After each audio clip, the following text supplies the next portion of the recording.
This is Behind the Headlines, with behind-the-scenes analysis on issues affecting Pennsylvanians, sponsored by the Susquehanna Valley Center for Public Policy. Now, here's your host. Hi, welcome to a new edition of Behind the Headlines. I'm Charlie Greenewald, Senior Fellow at the Susquehanna Valley Center, and I'm joined by my co-host, Maura Donnelly. Maura, welcome. Hello, Charlie. Maura, we're very fortunate today to have the Secretary of Education with us for the Commonwealth of Pennsylvania. Of course, education continues to be one of the most important issues that the Commonwealth has to deal with and our state government has to deal with. And it's so wonderful to have Carolyn Dumaresq with us. Carolyn, you are serving as the new Secretary of Education. And it's interesting because you're a veteran educator. You have seen virtually every position within the Commonwealth's educational system at one time or another. Yeah. Could you tell us a little bit and tell our viewers a little bit about your background? Yes, I started my journey in education as a teacher, a high school math teacher, and I've been an assistant junior high school principal, a high school principal, central office administrator. Mostly all of those were down in the Philadelphia area where I grew up. And then I came up under the Thornburg administration to work in the Department of Education and work there. From there, I met my husband, so I made Harrisburg my home. We both did, and raised our family. And from there, I was a superintendent in two different school districts, very different school districts, Steelton High Spire and Central Dauphin, from small to big. And then I went off and became the executive director of the Pennsylvania State Education Association for 12 years.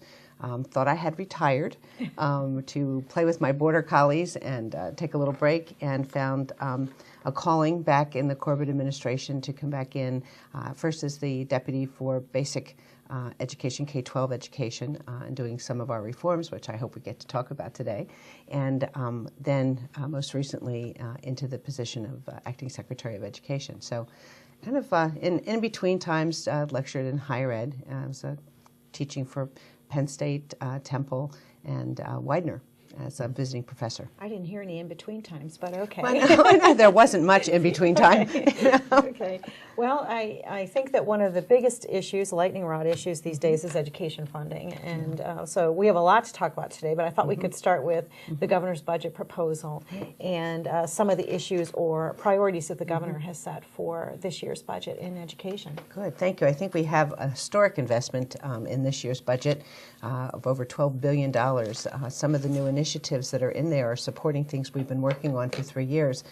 We've revised teacher and principal evaluation systems. We've raised standards and assessments for accountability. We developed a new school performance profile, which is in fact the transparent measure of whether we're meeting those standards. We're going to talk more about that. Yeah, good. And we have inside this investment for public education this year a new block grant, which is targeted uses of money for things that improve student achievement.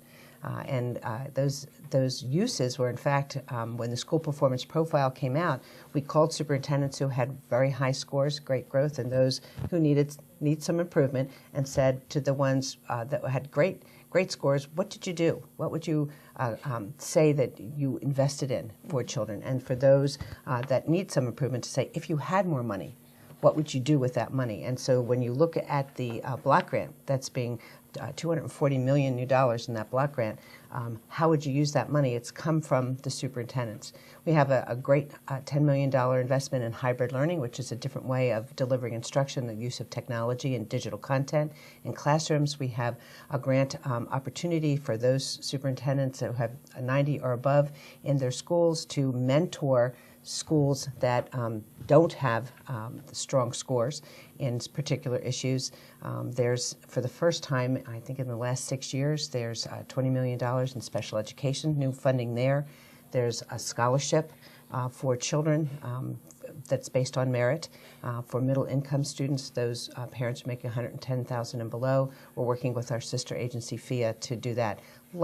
An early investment in early childhood, again, preschool. So there's lots of wonderful things in this budget for children. Mm-hmm. One of the things that has been done in the past is to try to get at accountability. To try to get at accountability, but also to make sure that the children throughout the state are all learning at a certain level, and that when they have a graduation diploma in hand, that it means something, and we know what it means. I guess those are two different directions. Let's talk about accountability first. Right now, the administration, the corporate administration, is looking at grading schools, and we've seen the report cards come out. What have they been doing that's different than prior administrations, and what are the results of the grading? What's happening as a result of the report cards you've issued? Well, the school performance profile is new. It is the corporate administration transparency of results, because there's lots of great things happening in public schools, and this was a way to differentiate what's happened in the past, which was just focusing on one test score and the percent proficient advanced. This new school performance profile is very rich in very different measures. It does look at how many students are proficient and advanced on our state tests, but it also looks at growth, which is a large factor in there, because we know that not all students come at the same level ready to learn. So this is the opportunity to take a look at where the child has entered into the school system, or each grade or each subject, and measure that child's growth, the teacher impact, the support system impact each year of whether they've grown at least a year's worth of knowledge in that year. So it includes also things like promotion rate, graduation rate. It looks at advanced placement courses. It looks at things like participation in PSATs, SATs, and the scores on those. So it's a very rich look at the whole health of a school building. And again, before this was developed and published this year, which was our first year, we talked to over 4,000 people across the Commonwealth in focus groups to say, how would you, if you wanted to have your building measured for academic health, what would you want included in that measure or in that report? So it wasn't really built in a vacuum. You got no. a lot of input into, Yes. and I've actually had the opportunity to see it. It's very intense. There's a lot of stuff. factors weighed. Yeah. Well, I Right. would imagine it's very beneficial to both those that don't rate very well, but those that do. But is there the ability to cross-pollinate, learn from those that are being successful? Yes, and that is the governor's mentoring grant. It's a $1 million opportunity for schools that are doing well to apply for a grant that they'll package and then have the responsibility to train and share those best practices, and the opportunity for some funding for those school districts that need that mentoring to come and hear about those great programs that are happening in schools like themselves, which is a key, because this isn't just about wealthy suburban school districts. This is about schools across the Commonwealth, small, large, urban, rural, suburban, rich, poor, who have made the grade, if you will, and have done very, very well, to share with schools like themselves to say, if we can do it, you can do it too. Well, if you were a superintendent, as you have been in your past, and your school got a D rating, what would be the first thing you would do? Well, it's the training that we've provided for superintendents to say, go inside the school performance profile. Inside that, and as you know, if you've been on there, you actually see the formula, you see the components, so you'll be able to tell, where am I weakest? What is driving that poor grade? Analyze your results. Analyze your results. Data literacy. What do you look at? How do I improve? And then inside the school performance profile, there's a supports tab, so all the proven practices, all the things that we are sharing with schools to improve.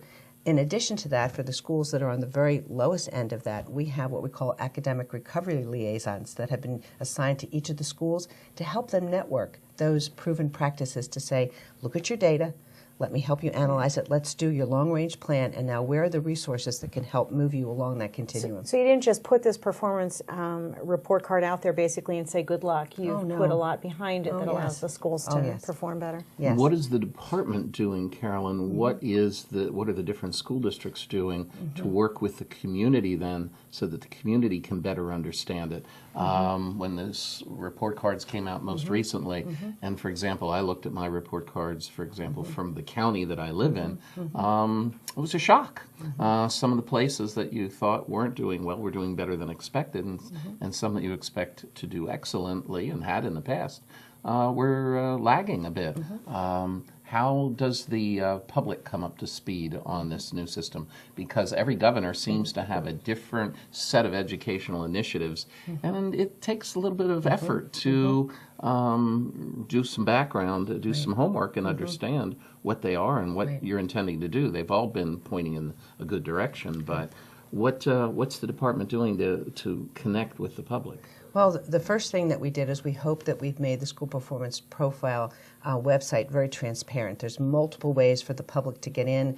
They can hover over the calendar of the state and pick the county. From the county will come up. You hover over, the school district name comes up, and you can click on that, or you can go right and type the name in. So we've made it a very transparent and easy way to get in.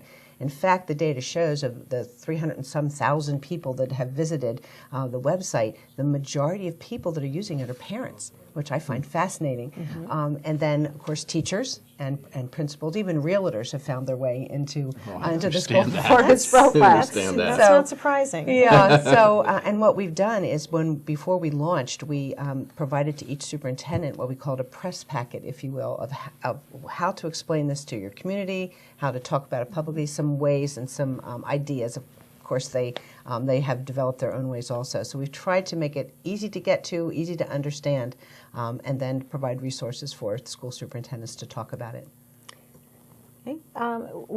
There's been a lot of talk about Common Core standards, national standards, and can you tell us a little bit about where those stand? And I know there's been some criticism, and there's always criticism. But, there's been a lot of worry. So I have a lot to say about Pennsylvania's academic standards and their core standards. We launched back in the previous administration a study of the standards, and at that point in time, the state board looked at what we call Pennsylvania's academic standards. And there are those things that schools are responsible to meet through their locally developed curriculum on what students should know and be able to do when they graduate from a Pennsylvania high school. So it's a general set of guidelines, if you will, of what students should know.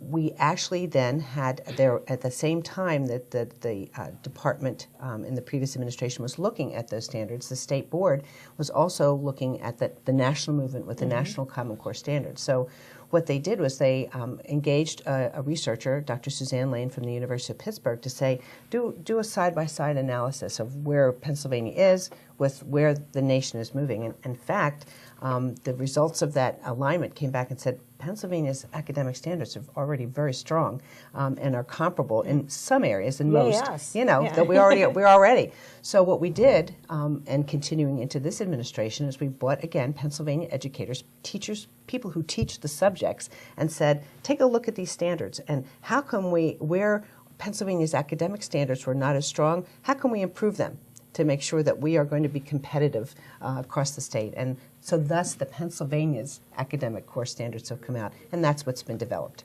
Pennsylvania standards developed by Pennsylvania educators for Pennsylvania students.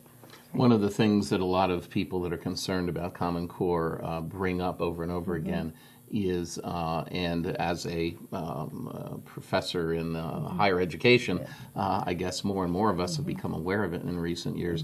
We're concerned about the preservation of students' abilities to write in cursive. Yes. Not everyone in the classroom has a laptop, and many students cannot print quickly enough to keep up with normal presentations. What is the position of the Commonwealth of Pennsylvania on cursive? Well, there are standards about writing, but it usually takes more of the content of the writing instead of the format of the writing. That is a local issue for local curriculums, and the state, we are a very local controlled state, as you know. That's what school boards are there for, and if the local communities want cursive taught in the classroom, that's the local control. Okay. Good. I think law school ruined my cursive writing, so but I still had to learn it because you just couldn't write fast enough there. Charter schools get a lot of attention and actually are gaining in popularity, yet there's still some concern about how they fit in basically into the Pennsylvania educational system. Can you tell us a little bit about what the department is doing with some of that criticism, but also how are the charter schools doing in general terms? Well, I think charter schools are a public education choice for parents that we have in Pennsylvania. And in order, again, to help parents make informed choices about that, the charter schools are included on the school performance profile. So if you go on and you click charter schools or you type in a charter school, you can pull that up and you can see the score just like you would see for any other public school in Pennsylvania. I would say that just like traditional public schools, the charter schools are ranging. Some are doing well, some are not doing so well. But again, that is published for parents to look at. Oh, good. Okay. How about dual enrollment programs? How are they faring in Pennsylvania, and what progress is being made there, Carolyn? Well, a dual enrollment, again, is when a child is in a traditional K-12 school. I'll just use public schools that I'm familiar with. And in fact, they have progressed through their curriculum and want to take a course in higher education, whether it be in the community college or it be in one of the local colleges in the area. And what school districts do is enter into a memorandum of understanding with that college. And there's two ways this can occur. Either the child goes to the college to take the course, and that there's the arrangement of how that gets reported on the transcript, or for example, the Harrisburg Area Community College, where we are now, can attest to a teacher's ability to teach the course on campus. And the child, it helps with getting some of those pre-courses out of the way for a lot less money than a college tuition. So that it works very well in some schools, and of course the ability of what higher ed institutions are around kind of affect how popular they are in some communities. Okay. Secretary Dumaresq, thank you for joining us. We're thank done you for already. joining Oh my goodness! with our It does go viewers. quickly. We want to please come back soon. I will. Thank you. Because we have so many more things to talk about when it comes to education. Good. We'll be back with the next segment of Behind the Headlines right after this. Stay tuned. Behind the Headlines is brought to you as a public service by the Pennsylvania Business Council, envisioning a commonwealth in which residents enjoy a very high quality of life in sustainable communities. The Council works aggressively to define key long-term policy strategies and solutions to make the Commonwealth more competitive, creating and sustaining a better Pennsylvania. Additional underwriting provided by the Worrell Corporation Foundation, based in Carlisle, Pennsylvania, by the Edward H. and Jeannie Arnold Foundation, and by the Pennsylvania Manufacturers Association. Business in Pennsylvania is our business.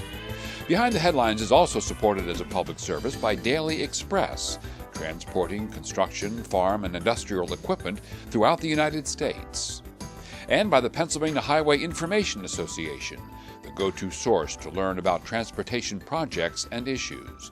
Visit pahighwayinfo.org.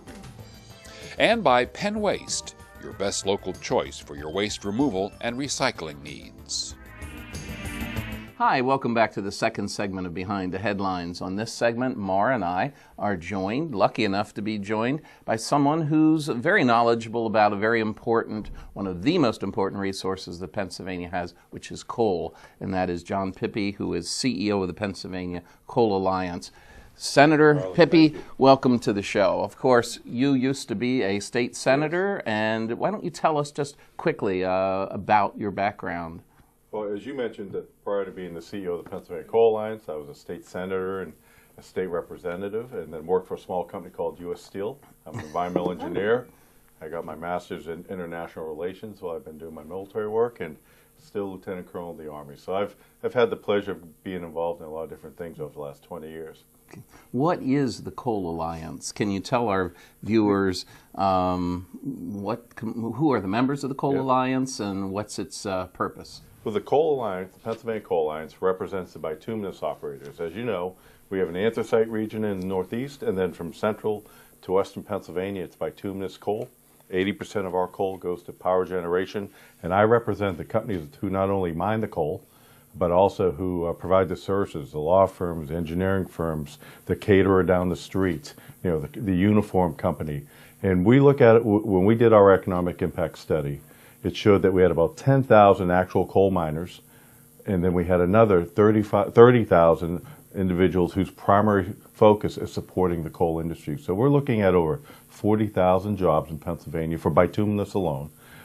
Looking at about $7 billion a year in economic activity, One of those dozers we use is over a couple $1 million, and they're replacing them all the time. So it's a tremendous impact not only on the state's economy, but I would argue even more so on the local economy, because we're a labor and equipment intensive industry, and those pieces of equipment need to be serviced, and you need a lot of goods and services.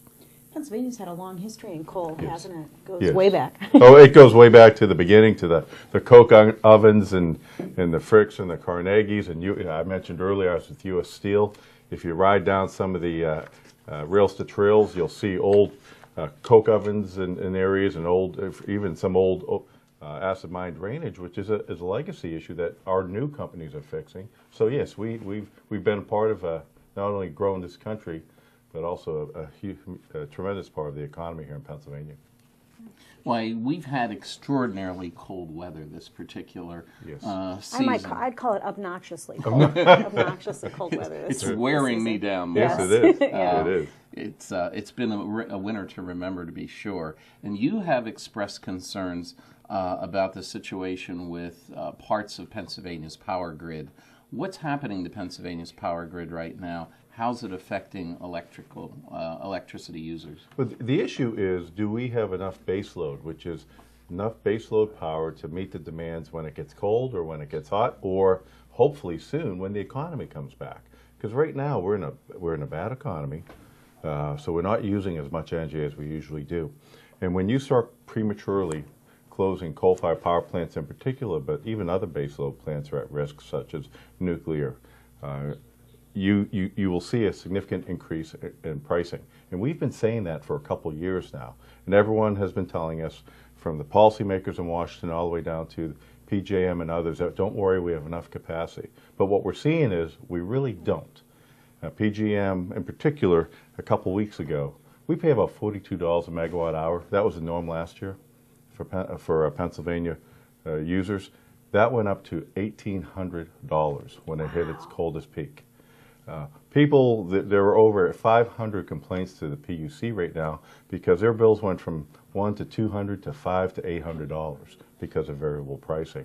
And the reason that is there wasn't enough energy available, so they had to go start buying on the wholesale market at the most expensive rates. And not to even mention the environmental impact when you start running diesel generators to provide baseload power, or some were even running on jet fuel. That tells you how expensive it was. And you're going to start seeing that now. And it really hurts the manufacturers. You guys know how critical energy is to making things. Absolutely. And so our argument is we need to take a pause. It was established, PJM was established in 1997 with some very good goals, and a lot of great things have happened. But we believe there's a disconnect between what they say is a readily available energy and what is actually there. They've gone into this, quote, emergency mode, I've been told 3 times in the last year.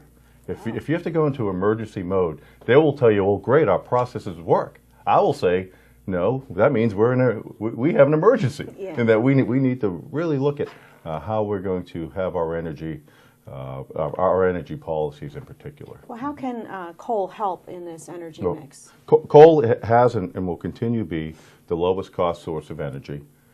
It is dependable. It's not weather dependent. It is local proximity, and we have an infrastructure in place, railroads, barges in particular, so we can get coal to the generation. The challenge is not every other source is as mature and has the infrastructure in place. We work closely with our friends in natural gas.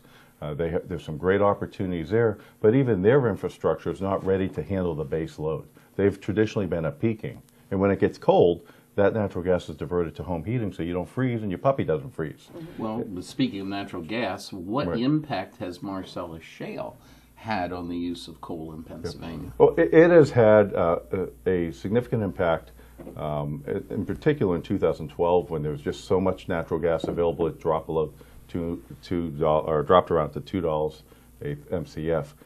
What has happened now is it's back up to 6, and when it gets over 4, coal and natural gas are very competitive. So it has had some drop, or has resulted in some reduction in coal usage, but that's cyclical. You see that in the 90s, even in the early 2000s, it goes up and down. Forecast and future use, coal, natural gas, and nuclear will provide over 85% of the power for Pennsylvania if we keep on a normal and reasonable regulatory path. If we don't, we're going to have a problem because coal's about 40% of our power generation right now. Wow. Well, let's shift gears Sure. to the feds a little bit. Okay.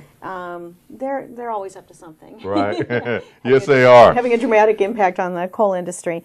They have some emissions regulations that are out right now that you're not too happy about, I understand. Can you tell us a little bit about The biggest issue is greenhouse gas, CO2 emissions, a rule that the federal government has proposed for new coal-fired power plants, and they will be proposing one for existing power plants, all fossil fuel power plants, in June.